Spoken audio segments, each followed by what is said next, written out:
Scan now. Meet Sovi, your new AI study buddy. Territory questions get easy fast when you track what the mice actually do, because the patterns here point straight to the supported claim.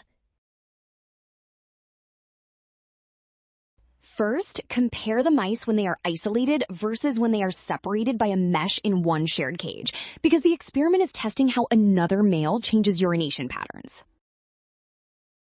Then focus on the subordinate male's pattern in the shared setup. His scent marking avoids the area associated with the dominant male, which is behavior about territory, not sex communication. That means the data support scent-based avoidance by subordinate males, and they do not support claiming subordinates spread out more or dominant males shrink territory. Well done! Option A. Scan now. Don't rush signs alone. Trust the given behavior and check each step before choosing the supported claim.